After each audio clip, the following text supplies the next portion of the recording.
Welcome to another episode of Fly Fish Fork, the everyday fly fisherman. This is Alex Guthrie. I'm your fly fishing guide on Lake Fork.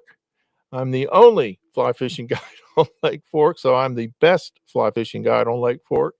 I also guide on Lake Bob Sandlin, and I guide on uh, Lake Hawkins and some of the other lakes around here. We're not real picky.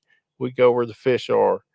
This week, we turned in our fly fishing report for Hawkins, Fork, and Sandlin, and it came out today on Texas Parks and Wildlife. So, as always, I like to go over that in a video and just sort of talk you through these fishing reports and how I'm doing catching fish. And I'd like to start out today with Lake Fork. Um, Lake Fork has been challenging for everybody. I know if you guys watched the BASS tournament last weekend, it looked like it was easy pickings, and I could tell because Monday was like a Saturday out here. So I guess everybody watched those pros come out and catch all those fish, and they figured, boy, it must be easy catching fish on Lake Fork, but they weren't out here on Tuesday. The pros beat them to it, I guess. The fish weren't biting nearly as good. There's a lot of high wind. And then we've had a whole lot of weather challenges with northers coming through, strong north wind, and then we'll have a strong south wind. We've even had them from the sort of the northeast. If you have a north south wind on Lake Fork, particularly a north wind, it can be pretty difficult because there's no real good way to get out of it. You can get out of it on one side of a small cove, but not the other. And the fish just don't like it. And the other thing that was even more important is that they had all four of the gates open on the dam for a good part of the week. And that creates a current in the lake. And you can literally, your boat, well, I have a friend of mine that was crappie fishing and told me that he literally, it was pulling his boat away from he was under a bridge. And he said, you could just see this current pulling the boat away from my spot. And so when that occurs on a flat water lake like Lake Fork, that confuses the fish sometimes, and it definitely did here. And so they're not going to be nearly as apt to bite as you would normally think. And that really had an effect during the tournament. So you're going, well, what about the BASS tournament where they caught all the fish? They had actually closed the gates for that tournament. They didn't leave them open. They waited till those guys had their fun, and then and then they opened the gates again. So all the regulars and the guides got screwed in that deal. They had to do what they had to do. We love Texas Park. It's Sabine River Authority. We love Sabine River Authority. They have taken such great care of this lake. They've been incredible stewards of these waterways. So I'm just kind of giving them a hard time. Um, that all affected the fishing for sure. So anyway, let's start with Lake Fork. Let's talk about bass fishing on Lake Fork. I'm having mostly an evening bite. My best bite is going to be the last 3 or 4 hours of daylight, and it's going to be on top water. And then if I want to catch brim and even catfish in that same shallow water, last night I caught 4 or 5 catfish. I caught a 6 pound bass. I caught 2 or 3 smaller bass in the 14-inch range. They're not real big fish. All the bass came on top waters, and the catfish came I was fishing for brim, and I never caught a brim because the catfish kept eating my little brim fly. And so the catfish are about to move up right now. They're up in the shallow. They're getting prepped to spawn, which will start generally around the 1st of June and last through July. And then the brim are getting ready to spawn, and they're also in those same shallow waters. And then the bass are coming in late in the day to feed on the brim. And I don't know why anybody would want to feed on a catfish, but I don't know if they do or not. But if they do, God love them. Um, but I know they're eating those brim. And so top water baits are working good. So a frog pattern, and I brought some to show you today what I'm using on Lake Fork, and same thing that I would be using on Bob Sandlin, and I have recently and caught fish there. Uh, One of the baits that I'm using is this frog, which is a what we would call an ugly, um, we would call an ugly Dahlberg. I don't want to offend Mr. Dahlberg, but that's the best I can tell you. It's a pattern that I tried to teach myself the Dahlberg, but hey, man, I'm not that great at this stuff. I just do, my flies catch fish, and that's all I care about. I've got this cool little weed guard on here that I put, and I just have messed with weed guards for years trying to figure out one that would work. And I got this one on here. You'll have to pardon me. I'm trying to watch the camera and make sure I have this thing held where the camera can see it. I'm probably not doing a great job of that. Um, that little weed guard right there is really, really the best way I've found to do it. And if you pull this bait slowly through the weeds when you're in them, they'll go right over them. And then when you set a hook, you'll actually get the hook in the fish. So that it's a really good deal, but you have to learn how to use it. If you pull it too hard, it'll just get hung up. This is some zonker. It's a dyed zonker. It's fantastic. I love this stuff. We'll tie one of these up and I'll get you all the material specs and all that later. Another fly that I'm using is essentially the same thing, but it's really a mouse. It's more of a mouse pattern. And I have found on Lake Fork that these fish love this mice pattern. I've caught so many big fish on this lake. I catch a lot of fish in uh, the the mid range, the 4 to 5 to 6 pound fish every summer. I catch quite a few of them. And one of the things that I catch them on are these smaller mouse patterns. They really like them when you drag them through the weeds. And don't think that those fish aren't up in there, because they are. Um, and then we have Mr. Frog. And Mr. Frog right here, whoops, Mr. Frog, it's kind of a, um, oh, it's sort of a gurgler pattern, but and I saw someone else on there had these tied up to go on a trip. They had some that looked just like this. So I don't know what they call them or anything. I actually just kind of invented this one myself. It worked for me, so I've been using them. And man, I catch a lot of fish with this thing. And I drag this right through the weeds. I'll into the nastiest stuff I can find. If you have the right weed, you're still going to get hung up some. But you have a good enough weed guard and you pull it through correctly, you can get it through there, unless the bass gets it first. And that's the option. So that's what I'm using to get my topwater bass with. My brim, I'm just throwing a little brim bug, and I make sure that it's got a little red on the tail, because they like red. They really react to red. And I also during the day when the sun's out, I'll make sure I have a little spinner on it if I can. A little spinner helps. It just gives it a little glint under the water that they can see, and they'll react to that. So um, the catfish are biting basically whatever I throw for brim right now. I'm trying to catch the brim, but I end up catching the catfish, and it is a lot of fun catching catfish on a fly rod. And so right now in Lake Fork, the bass, the brim, and the catfish are all biting pretty good. Now, I can't really give you a good crappie report because the crappie have been all over the place this year.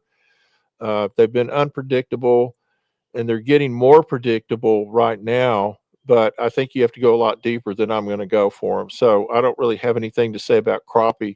I have been trying to catch some carp. I've been seeing some carp, as I always do this time of year, shallow. But boy, they're spooky. They're tough. One of the things I wanted to talk to you about today is I want to talk about, it's the beginning of summer. Everybody's starting to come out here on the weekends, which is fabulous. We love it. I love having all these people out here on these lakes. Um, you really need to be careful. I want you to be very, very cautious of particularly speed boats. There's a lot of these bass boats are now coming out here with 300 horsepower motors on them. and those babies will go 70 miles an hour or better. I don't know. You guys can send me a message and correct me if I'm wrong on that one, but they'll go really, really fast.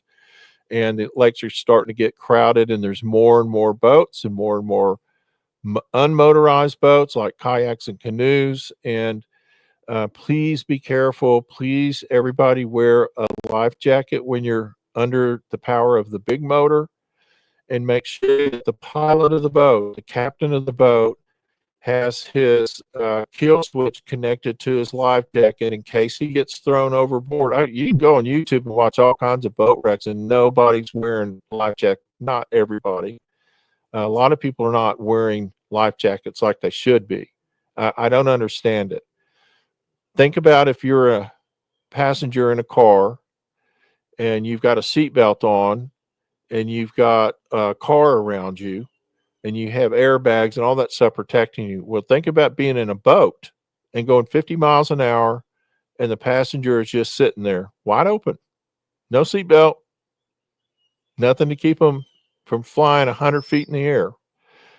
It's very, very dangerous. So think about that and let's try and be safe. Okay.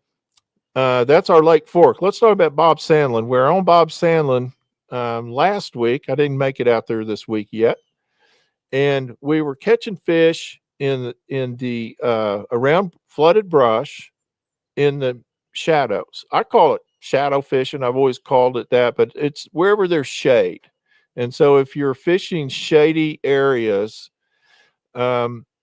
a lot of times fish will be up in there and there's tons and tons. That's where the bait's going to go as well. So the little ghost minnows, the little things those bass feed on, they're going to go up in there as well. So I was actually having bass chase my bait out from under trees in less than a foot of water. So it just tells you that you can still be shallow, but fish the right places and you'll get a reaction. So try those shallow areas. Also on Lake Bob Sandlin, you have to fish the boathouses. There's so many of them. And on a big part of that lake, that is the structure that they've got. And they want structure and they want shade.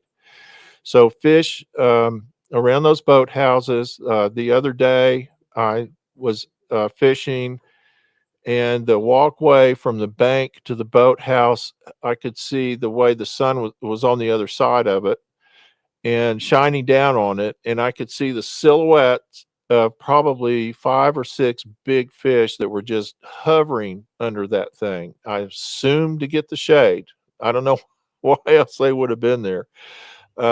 And I know at least one of them was a big bass. I think a couple of them were carp, but it was almost like they had all kind of congregated under that shade. So they're already seeking shade.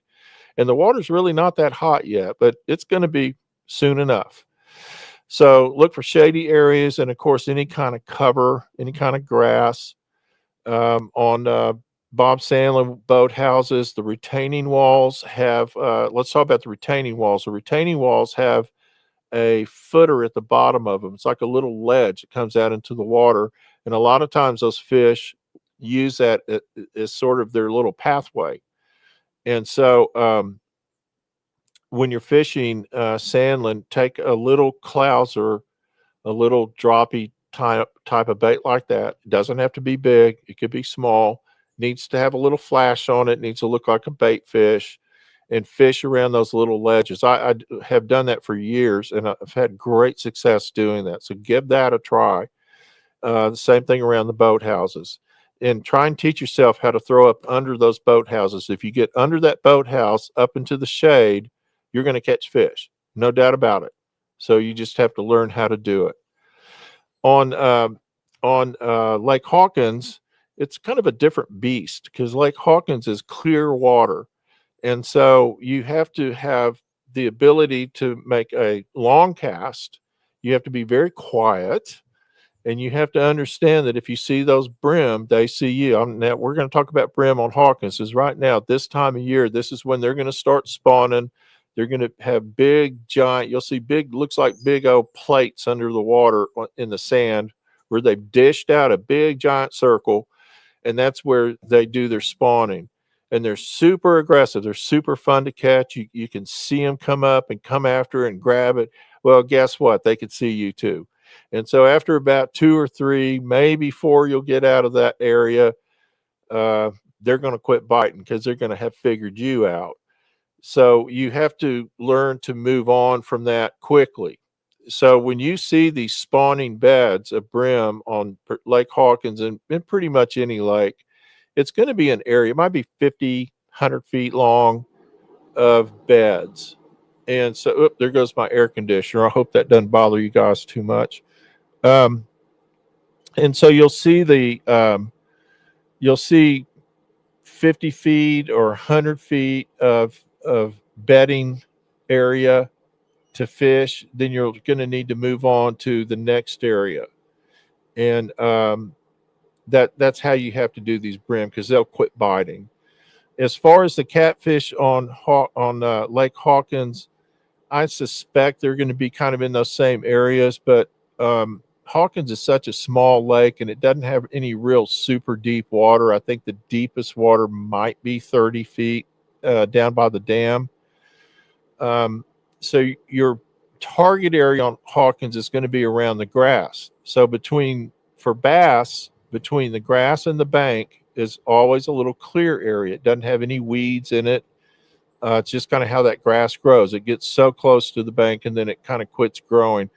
I love to take a top water and I like to throw it up in that clear water in shady areas, and I can catch fish all day. It's really, really fun. They're not big fish normally, but they're fun to catch, and you get to watch them come up and bite it.